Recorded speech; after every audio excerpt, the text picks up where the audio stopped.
She laughed in the shower, thinking I couldn't hear. It was a sharp, breathy laugh that lifted above the hiss of running water. For a moment, I thought the laughter might be part of some bright dream in her head, her own private joke. But something felt off in the note of it, like there was a secret behind that laughter, a sweetness that didn't belong to me. It was evening. I just walked in from another shift at the office, sweaty from the commuter traffic and the punishing lay heat. My shirt stuck to my back, the smell of stale perspiration clinging to my skin. Not hers, not ours. Just the sour reek of exhaustion and frustration. I stood in the hallway, half in the shadows, listening to that carefree giggle on the other side of the bathroom door. I remember thinking, that laugh isn't for me. A part of me wanted to call out, to say, "Hey, honey, I'm home." But my voice lodged in my throat. My chest felt tight, my heart rattling like a trapped animal. I just stood there, silent and invisible, letting the moment wash over me. Then the water shut off. I heard her shifting around, maybe reaching for the towel, maybe checking her phone. A quiet beep. She was reading something on the screen. I was sure of it. Another beep. My legs twitched, urging me to move, but I stayed still. The doorknob rattled. I ducked away, practically sprinting into the bedroom so she wouldn't know I'd been listening. She came out a few seconds later, hair damp, towel wrapped around her body. A little smile still hovered on her lips, like she'd found a private source of warmth. I pretended to be busy rummaging through the dresser, looking for a change of clothes. We exchanged casual greetings. She gave me a once-over, maybe noticing how sweaty I was, then slipped into her side of the closet to dress. She was humming under her breath. That night, I barely slept. I lay there, eyes wide, hearing her measured breathing. I tried to recall the last time she'd sounded so tickled. Could have been weeks, months. Not for me. Definitely not for me. The next day, I had an early shift. My boss needed me to cover for a coworker who'd called out. I trudged out of bed at dawn, careful not to wake her, pulled on the same crumpled pants from the day before, and headed out. My mind was all over the place. That odd laughter, the look in her eyes, the feeling that something intangible had slipped between us like a crack in the foundation. Midday, my phone buzzed in my pocket. I was in the break room, sipping burnt coffee, counting the hours until I could go home and maybe confront her, or at least talk. The call was from a number I didn't recognize. I almost ignored it but decided, last second, to pick up. "Is this Anthony's?" a voice asked. "Yeah," I said cautiously. "Who's speaking?" He cleared his throat. "Dr. Milner, from a private practice in Glendale." I stared at the white wall of the break room, feeling a jolt of concern. "You must have the wrong number." "That's what I thought," he said, sounding uncomfortable. "But let me double-check. This is regarding the results of a..." He paused, maybe reading something on his screen. "Your wife, Victoria. She came to us for some tests." Suddenly, the coffee in my stomach turned to acid. "Tests?" "Yes, Mr. Smith," he said quietly. "This might be a complicated time to discuss, but given the urgency, we discovered certain indicators that suggest your wife and her male partner may both need follow-up care." I almost dropped the phone. "Her male partner," I repeated, feeling my voice tear at the edges. He hesitated. "I'm sorry if this is news to you. We tried her primary contact, but," he sighed, "I realize this is an awkward call. But I felt you ought to know. She's seeing another man. They had some labs done together.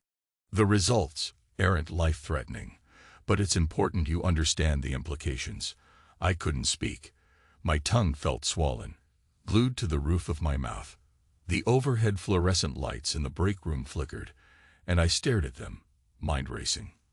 "Sir," the doctor ventured, "I'm sorry to drop this on you. You deserve to know the truth." I breathed in, slow, ragged. "Thank you. I manage. Please send me the information." He promised to email me whatever I needed, but the words dissolved as soon as I hung up. For a minute, I just stood there, phone in hand, my eyes burning with a dryness that felt close to tears, but never quite got there. Something inside my chest broke, quietly and completely.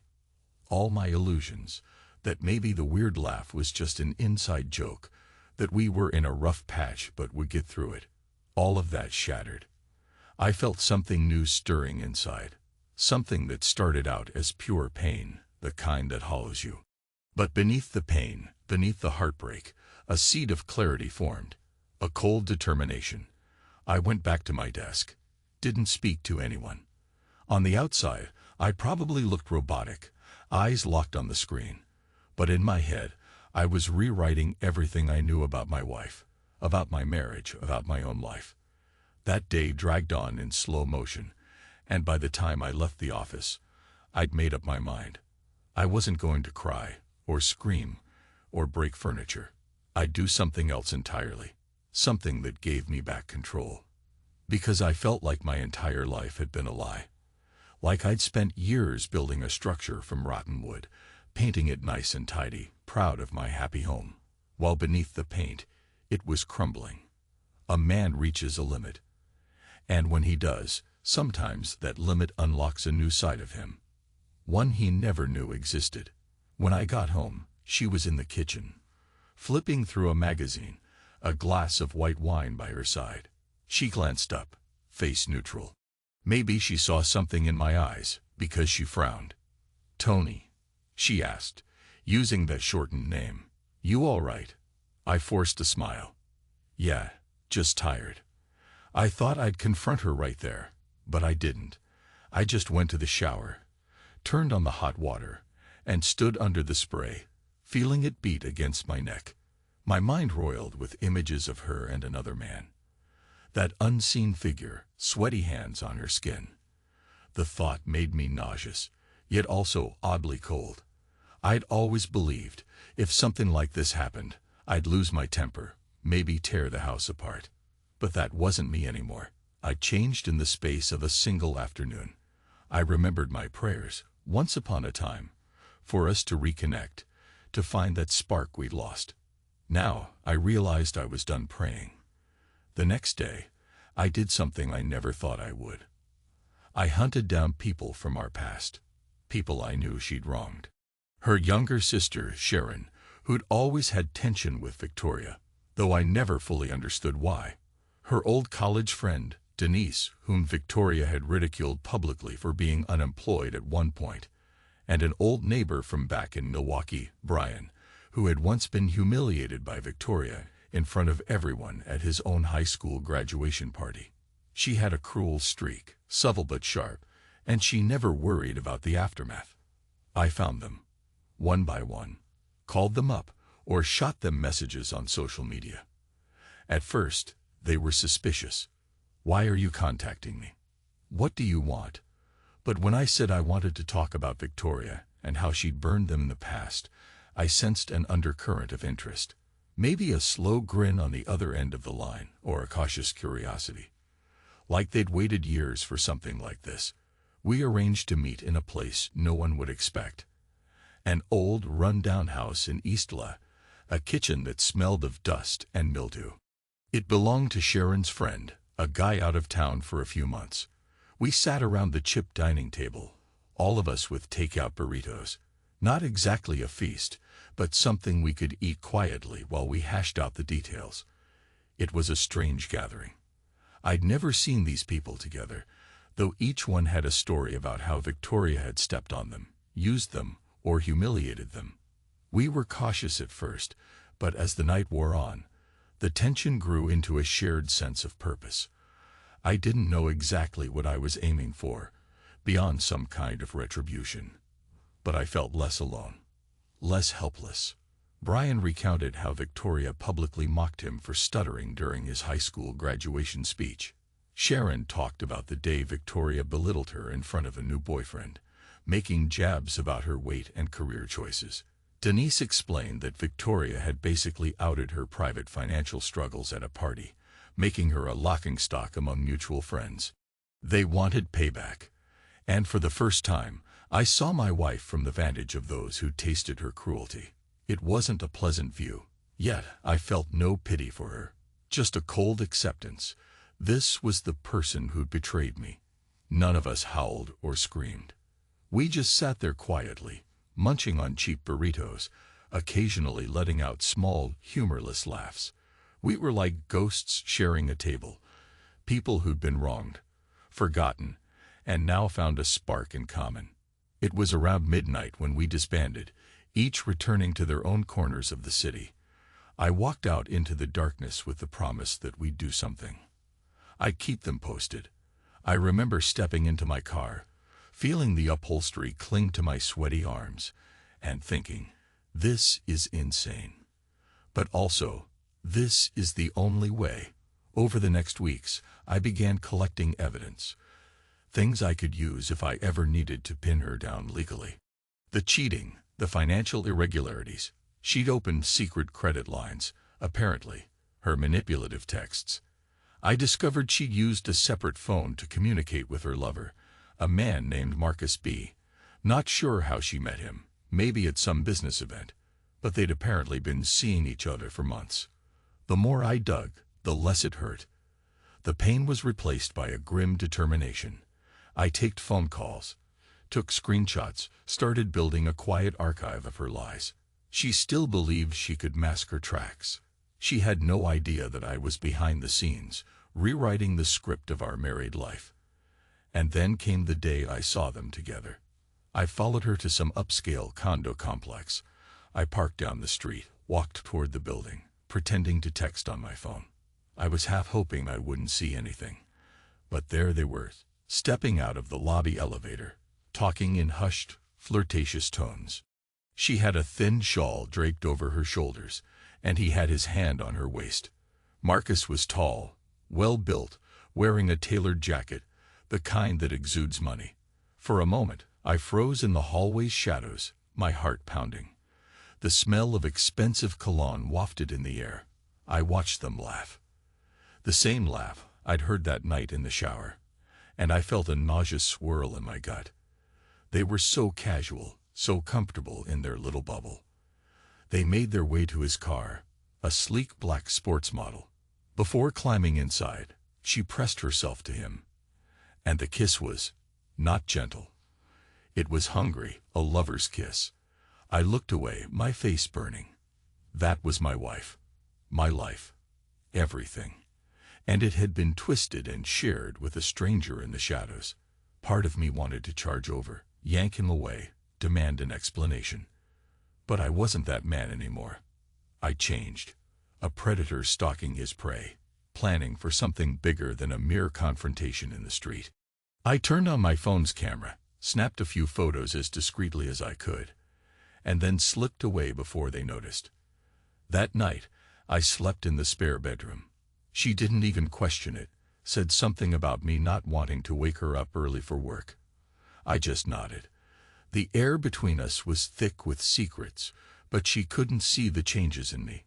A few days later, the final straw fell into place. I discovered a hidden folder on her computer with emails to Marcus, discussing future plans that involved leaving me eventually, but only once she was sure she could keep our condo. They were talking about money, about property. She'd apparently convinced him to invest in some scheme, while also ensuring she wouldn't walk away empty-handed. The betrayal, the cynicism, it was too much. That was when I decided to set the final confrontation. I told Sharon, Denise, and Brian, "Be ready." They didn't ask many questions. They trusted that I'd orchestrate whatever needed to happen. In my mind, I pictured us meeting near Marcus's fancy condo or some other place, but fate chose otherwise. I found out from her text messages that they'd be meeting in a deserted parking lot next to a construction site, midday, to talk about some real estate opportunity. I left work early, drove my battered sedan to the location, and parked behind a half-demolished wall where no one would see me. I sent quick messages to the others, telling them the time and place. And then I waited. The sun pounded down, sweat gathering at my collar. A swirl of dust in the air stunned my eyes, and the stench of garbage from a nearby dumpster made the air thick. But I felt no discomfort, just an electric tension running through my limbs. Marcus's car arrived first. He killed the engine, got out, stood by the driver's side, checking his phone. He looked so sure of himself, all crisp lines and expensive polish. A man used to taking what he wants. Victoria arrived in her car a few minutes later. She climbed out, and even from a distance, I could see her forced smile, the tension in her shoulders. She walked toward him. They exchanged a quick embrace. Nothing too passionate this time, probably because they were out in the open. I watched from my vantage point, letting the seconds crawl. I wanted them both to feel comfortable, to think they had the world at their feet. Then I stepped out, walked toward them with a deliberate pace, each step echoing in my ears. She saw me first. Her face twisted, fear flashing across it, like a wet plaster mask. That's how I remember it. Drooping and shocked, as though all her illusions cracked in an instant. She shouted, "No, Tony, don't. He'll kill you." She didn't lunge to protect me. She was terrified for him, for her investment. Marcus squared his shoulders, eyes narrowing. "What the hell is this?" he said, his voice low. She tried to stand between us, arms outstretched. "Marcus, just get in the car, okay? Tony, stop it, just let him go. This isn't the time." But it was too late for caution, or for time.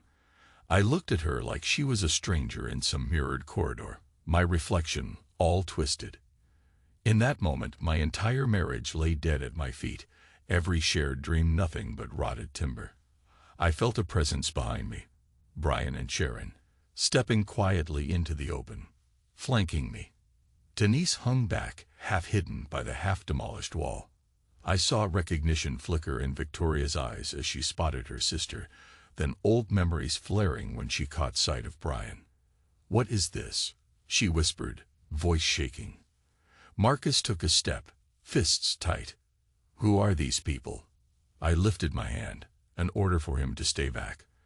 I wasn't planning to throw fists, not yet. I let out a breath, tasting the dryness in my mouth. "People you crushed," I said flatly. "We're here for the truth." For a moment, no one moved. A hot wind blew dust across the cracked asphalt. I smelled the reek of my own sweat, felt the dryness in my throat, but beneath it was a sense of finality. She turned on me, desperation in her eyes. "Tony, listen, this isn't what it looks like. It's all a misunderstanding." Marcus grimaced. "I don't know who you are, but you need to get lost." I gave a mirthless laugh, a sound as hollow as my chest felt.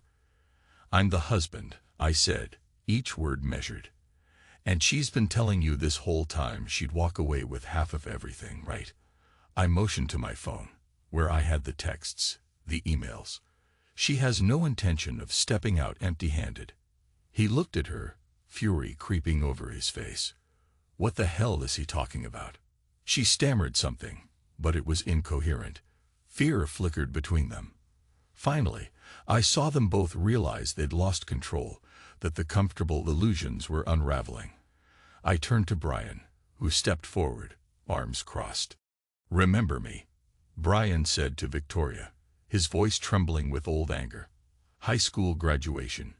You told everyone I had a stutter because I was slow in the head. You destroyed my confidence for years." Victoria gaped at him. "Brian, She looked helpless, as if she wanted to spin some new lie but couldn't find the words. Next, Sharon, her own sister, stepped up. "You never cared about me," Sharon said. "You used my insecurities to make yourself feel superior. Every man I brought home, you'd tear me down in front of him. And now you're doing the same to your husband, only bigger, more vicious." Victoria's shoulders slumped. "Sharon, She looked at me, desperation twisting her features. "Tony, I didn't mean. It just happened." Marcus was losing patience. "I'm out of here," he snarled, stepping toward his car. But I blocked his path, voice low. "You think you can just walk away?" I said. You got your pretty little investment plan with her. You both thought you'd get rich, humiliate me, toss me aside. I let out a breath, scanning his face. Not anymore. I've got proof of your insider deals. The money you funneled. One call, the cops or the IRS show up. You'll lose a hell of a lot more than a real estate transaction. He stood there, jaw tight, like a cornered animal. I could almost see the calculations firing in his head. Maybe part of him wanted to throw a punch, but he sensed he was outnumbered. And more than that, outmaneuvered. Victoria started pleading. Tony, please, let's not do this in public. I looked at her, and a wave of sorrow washed over me. Sorrow for the man I once was, naive and hopeful, the man who believed in love. That man was gone. Maybe he'd died back in the break room when the doctor told me she had a lover. Or maybe he'd died the moment I saw them kiss by the elevator. But a new man stood there now. One who understood that sometimes you have to burn down the old house so you can walk away free. You lied to me, I said, my voice shaking not with fear, but with the weight of finality. You humiliated your sister, your friends, your neighbors, and you would have left me bankrupt if it served your plans. That's who you are. She shook her head, tears forming in her eyes. They were tears of panic, I realized, not remorse. Tony, please. Marcus tried again to sidle away, but I raised my phone. You stay, I said. If you drive off right now, maybe you think you'll escape me. But trust me, you'll find every local news channel getting a package of documents. You want that? He froze. You can't blackmail me. Watch me, I said. I've seen the deals. I've read the emails. Do you want them public, or do you want to talk? Either way, you're done with her, or you face the consequences. Because she's poison. And I'm not going to let you two keep lying. My voice sounded harsher than I'd ever heard it. Even Sharon and Brian exchanged glances, like they hadn't expected this deal. Victoria was sobbing, twisting her hands, but she didn't dare step forward to touch me. Marcus finally muttered, "Fine." He backed off, leaning on the trunk of his car, breathing hard. "What do you want?" I turned my gaze on Victoria. "I want you to listen carefully," I told her. "We're done. Don't you dare come back to the house. I've changed the locks. If you try to fight me for the property, you'll be buried under everything I've compiled. Same goes for you," I said, pointing at Marcus. "If I see you near me again, I release the information. Understood?" He nodded, jaw clenched. I looked at her, waiting for some sign of acceptance. She said nothing, just a ragged whisper. "You can't do this." "It's already done," I answered. Out of the corner of my eye, I saw Sharon wipe at her nose, quietly reeling from the intensity of it all. Brian looked at me with an uneasy admiration, maybe realizing the scale of what I'd done. Victoria tried one last time. "Where am I supposed to go? You can't kick me out of my own house." My voice cracked. It was our house. "But you gave up that right when you gave yourself to him." I jerked my head at Marcus.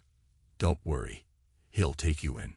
She turned to him, tears on her cheeks, desperation in her eyes. "Marcus." He shrugged, looking disgusted or panicked. I couldn't read it. "You set me up," he muttered. "You cost me." She reached out, but he stepped back. The betrayal in her face was profound, but it had nothing to do with love. It was about money, losing the safety net. She was seeing how fragile her new plan was. "You two deserve each other," I said. "But you don't get to steal my future. Not anymore." Silence settled over the lot. Even the wind died down, leaving the air hot and still. Denise, still half hidden, stepped forward slowly, as if to confirm it was really over. Sharon looked away, tears in her eyes for reasons I didn't fully grasp. Maybe she was mourning the last shred of sisterhood. Finally, I moved past Victoria and Marcus. I didn't push them, didn't touch them, just walked around the car to my own. Brian, Sharon, and Denise followed me, parting like a small funeral procession, leaving the two of them in that sad, hollow space. I climbed into my sedan, started the engine. My breath came in shaky bursts. I expected to feel triumph, maybe some savage glee at seeing her undone. But all I felt was emptiness, like the moment you tear off a heavy burden that's crushed you for years, and you're left with nothing but bruises and the absence of weight. Sharon got into her car. Brian and Denise drove off in theirs. We hadn't really discussed the next step beyond that confrontation. It wasn't about reuniting or celebrating. It was about closure. For me, it was also about cutting out a cancer that had spread through my life. I pulled onto the road, heart pounding, replaying the look in Victoria's eyes. She didn't cry for our marriage. She cried because she lost the investment in him. That was the moment I knew, beyond doubt, that I'd done the right thing. The house was empty when I returned. I told her not to bother coming back. There were fresh locks on the door, a note from the locksmith that the job was done. Strange how quickly a home can become just a building with new hardware. I stepped inside, took a long, slow look around. The living room where we'd watched movies, the kitchen where we'd eaten takeout on Friday nights, the hallway where I'd once stood listening to her laugh in the shower. All these memories pressed down on me, threatening to choke me. I tossed my keys on the counter, shrugged out of my jacket. The phone rang. I expected it might be her or Marcus, but it wasn't. It was my mother, calling from Milwaukee. I almost let it go to voicemail, but I answered at the last second. She said she'd been worried, hadn't heard from me in a few weeks. I told her in a tight voice that I was fine, that things were changing. My father had died years ago, but if he could see me now, I wonder what he'd say. Probably something about how a man has to stand up for himself, no matter how late the hour. I told Mom I loved her, promised to visit soon, then hung up.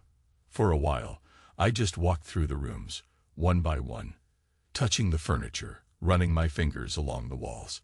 Each step felt like a small funeral for the life I thought I had. By midnight, exhaustion crushed me, but I couldn't sleep in the bed we'd once shared. Instead, I collapsed onto the couch, staring at the ceiling. I expected nightmares, but instead, I drifted into a deep, dreamless sleep. When morning came, I got up, took a long shower, letting the water hammer against my stiff shoulders. I recalled how I once prayed for our marriage to heal, how I'd wanted so desperately to fix things. But that was before I found the strength that comes from hitting rock bottom. Sometimes a man finds his power not by clinging to illusions, but by smashing them. I stepped out, dried off, wandered into the bedroom. Her closet door stood open, half her clothes still there. I had the fleeting thought to tear them down, throw them outside. But something in me hesitated. I realized that in my own strange way, I was done with vengeance. What I'd done was enough. I'd planned meticulously, orchestrated the confrontation. I'd kept the evidence, closed off her legal angles, left her with no easy path to reclaim anything of mine. I took a certain grim satisfaction in that. But once the dust settled, I didn't feel the need to grind her further into the dirt. I'm not sure if that was mercy or just exhaustion. The phone buzzed with a text, a short message from Sharon. *, you okay? *, I typed back a simple reply. *, yeah. Thanks for yesterday. *, she answered with a heart emoji, then typed again. *, she tried calling me. I blocked her. *, that was all. I brewed coffee, sipped it at the kitchen table. The mug felt warm in my hands, and sunlight streamed through the window. I thought about my father, about the man I used to be. I tried to measure what was left of me. I found a man who was scared but also free. The next day, I went to a lawyer's office, started the formal process of separation. I explained the circumstances, gave them the stack of documents. The lawyer read through them with wide eyes, impressed by how much leverage I had. He said, "She'll have a tough time fighting this." I nodded. That was the point. But inside, I felt no glee, just a calm acceptance. My life was changing course. The following weeks passed in a blur. Work was still stressful, but in a different way. My colleagues noticed something different about me, maybe a confidence I hadn't displayed before. I no longer tried to shrink into the background. I spoke up, took on projects, hammered out deals. People responded. One evening, I was leaving the office when I got a call from an unknown number. I answered, my pulse quickening. It was her.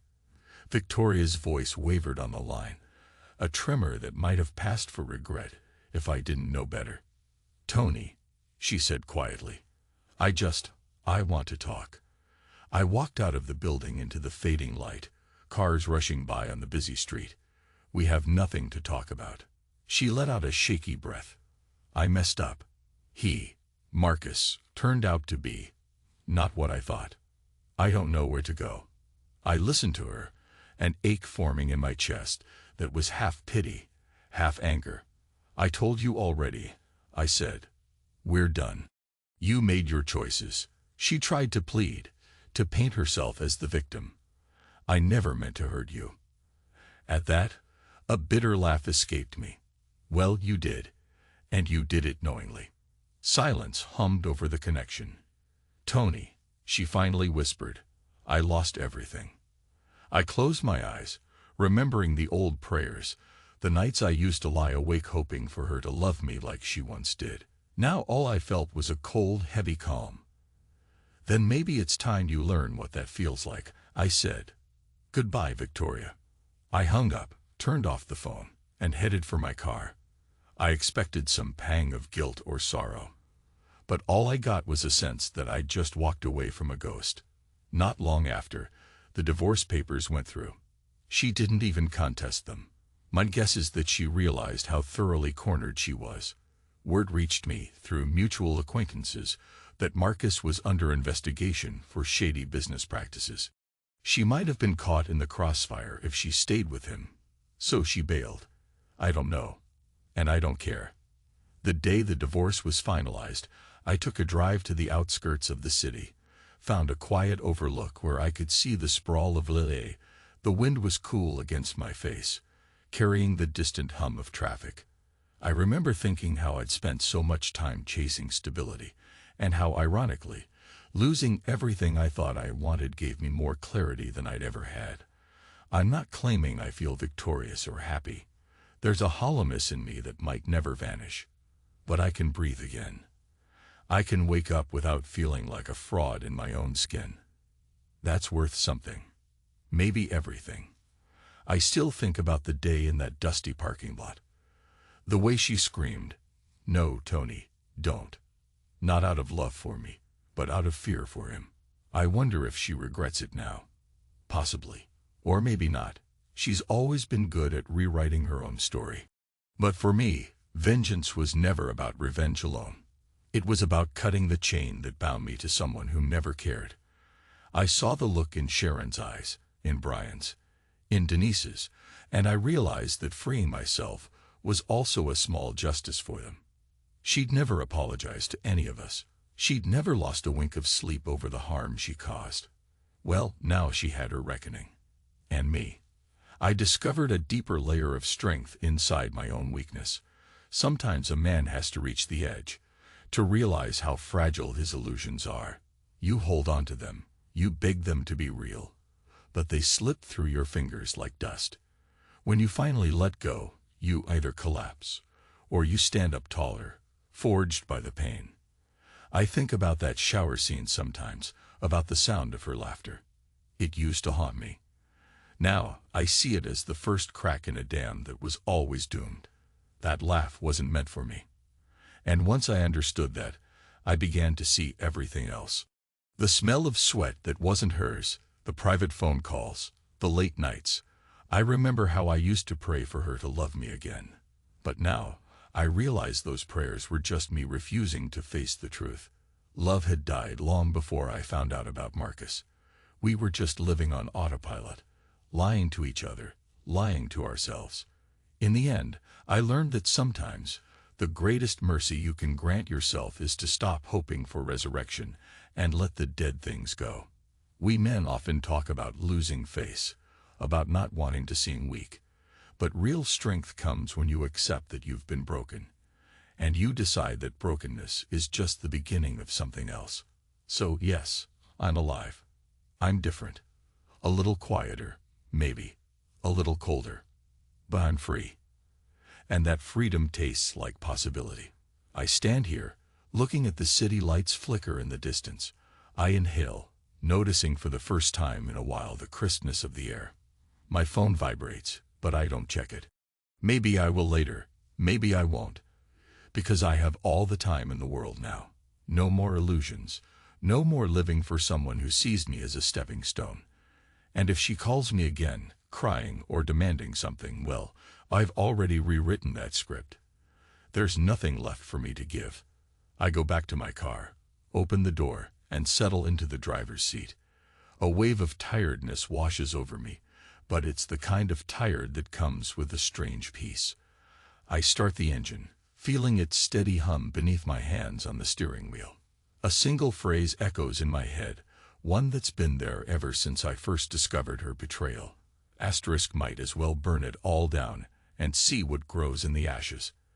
Asterisk I take one last look at the distant lights, then pull onto the highway, the wind rushing past as I drive toward whatever future waits for me. And the memory of her laughter, once a knife in my heart, fades into a quiet hush that no longer hurts. I close my eyes for half a second, remembering the dusty parking lot and the tears in her eyes, and I feel nothing at all. Sometimes that absence of pain is more powerful than any sense of triumph, because once the illusions are gone, there's only truth, and the truth can set you free.